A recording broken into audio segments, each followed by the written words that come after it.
Alright everybody, this is just going to be a quick video to show you my new iConnect, and I received the high pressure probe and wasn't quite sure, but I used it right away. When I first got it, it read minus 1.3 pressure on this configuration screen, and I ended up zeroing it out at that point, and then I used it on a couple systems, and then it went to this reading right here, which is minus 9.1 PSIG. I don't know if you can, it's gonna be quite a bit of glare, but what I did was to determine if it was a transducer or the board, I ended up just swapping it out. With the low side is the only one I had, a low pressure probe. I can't get that off of there right now, of course, with one hand. But let me show you that. Alright, this is what it'll look like. Let's see, I have this is the transducer section and the board section. And then this is what it'll read on your screen. If it's absent, it'll read minus 14.4 gauge pressure, or 29.5 inches of mercury on the main screen. So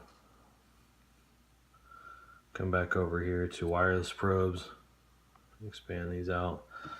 So that's what it reads. I got this reading one time while I was using it, and I think that was because the connector had come undone or was a little loose, and I was getting that reading. Then I took it apart, put everything back together, and that's when I was getting the minus 9.1. So then what I did was I took and swapped the transducer sections. So this is the low side with the high pressure board, and the high pressure side with the low pressure board.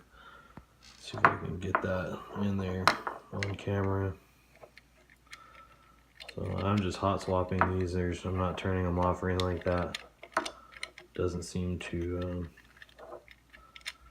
affect them. Now, whether I can do it or not, that's a completely separate issue. So there's the low pressure, and you'll see that my high pressure probe went to 0, minus 1, pretty close. Then we go and plug in our high pressure transducer to the low pressure board.